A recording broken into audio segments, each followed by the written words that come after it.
Today we are going to discuss about angle subtended by a chord,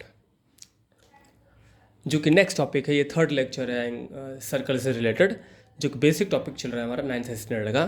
जिसमें topic पे क्या आता है, जो कि एक्सरसाइज 10.2 के पहले है, angle subtended by a chord। अब ये आपका कोई सर्कल है जिसका ये क्या है, कोई chord है, दैट मीन्स पी क्यू ले लो, ठीक है।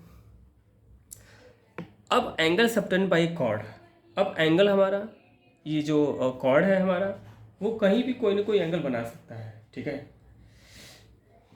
किसी भी पॉइंट पर। अब सर्कल पे बनाएगा तो ये सर्कल यहाँ पे एंगल बन रहा है, और सेंटर बनाया तो ये यहाँ बन रहा है, ठीक है। तो angle subtended by a chord वो सेंटर पर भी बना सकता है और सर्कल पे बना सकता है, ठीक है।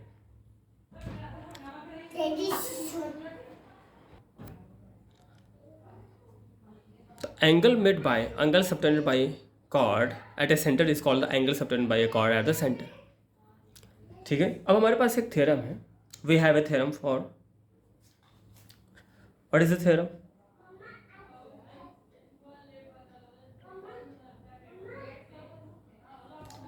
Theorem 10.1 clear.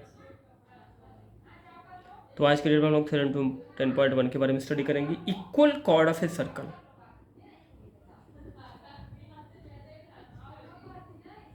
Equal chords of a circle subtend equal angle at the center,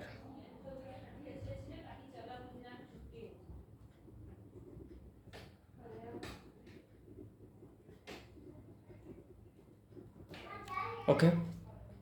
यानी कि हमारे पास क्या है, दो कॉर्ड हैं, क्लियर है। एक कॉर्ड मान लो ये है, एक कॉर्ड मान लो ये है, इसका नाम है ए बी, इसका नाम है पी क्यू। ये दोनों कॉर्ड क्या इक्वल है।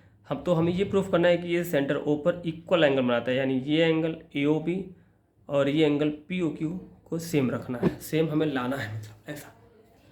तो what is given, first of all V shape out what is given. जो कॉर्ड हमारा है ए बी और जो कॉर्ड हमारा है पी क्यू, वो क्या है, इक्वल है, ऐसा गिवन है थ्योरम में, ठीक। हमें प्रूफ क्या करना है,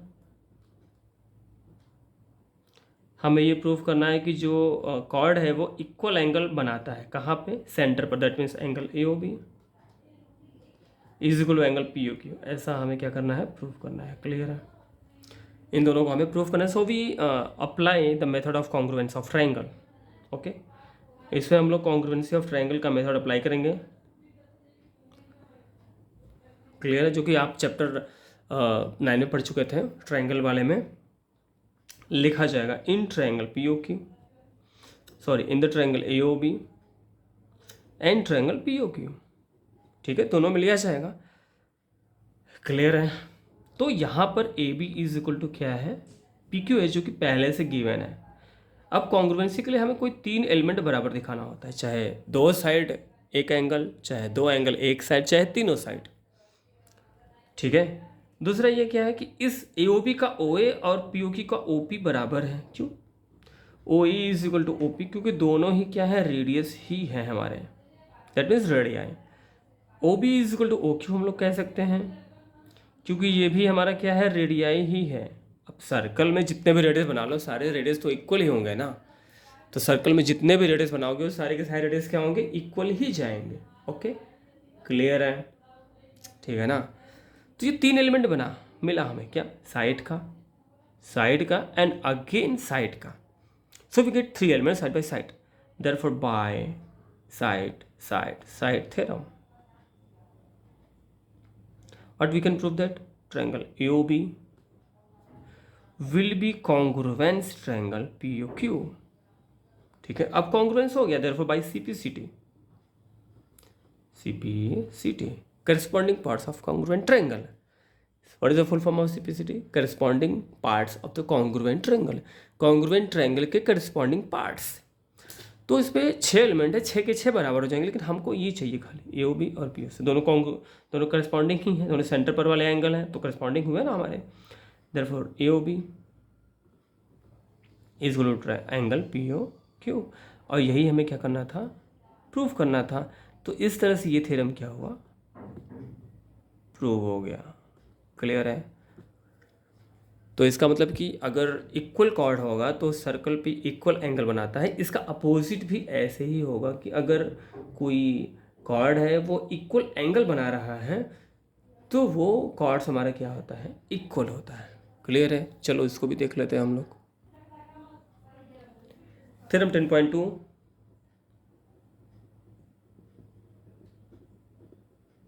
ओके, जो कि थ्योरम 1 का ही अपोजिट है। थ्योरम 10.1 का अपोजिट है। If angle subtended by a cord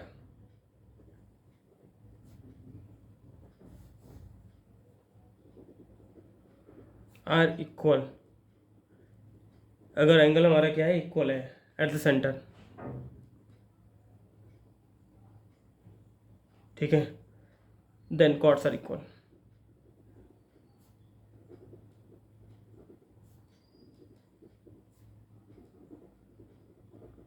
okay, यानी कि जो सर्कल था हमारा उस पर जो एंगल बन रहा है, एक कॉर्ड ए बी के द्वारा एक कॉर्ड पी क्यू के द्वारा, जो कि इक्वल है कि नहीं हमें नहीं पता, बट हमें इक्वल दिखाना है।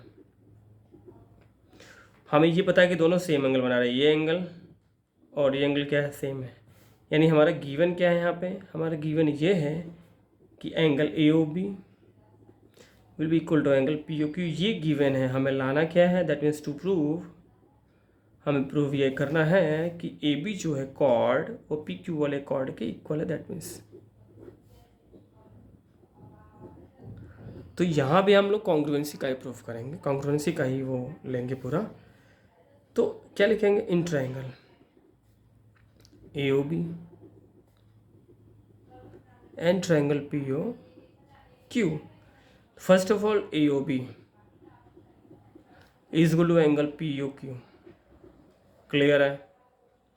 दूसरी चीज़, ये तो गिवन में पड़ जाएगा आपका।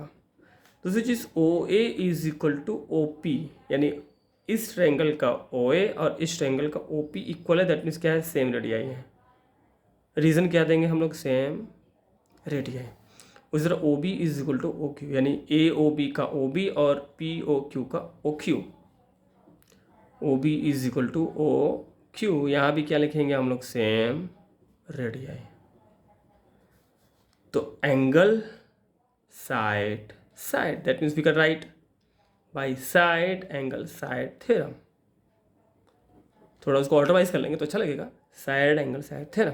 We can say that triangle AOB is congruous to triangle POQ, therefore by CPCT से हम लोग ये कह सकते हैं कि जो AB था वो हमारा क्या है, PQ के इक्वल है। और इस तरह से ये AB थ्योरम हमारा क्या हुआ, प्रूव्ड हो गया। इस पे आपको जो भी थ्योरम मिलेगा वो सब कॉन्ग्रुएंसी पर ही बेस होगा, ठीक है।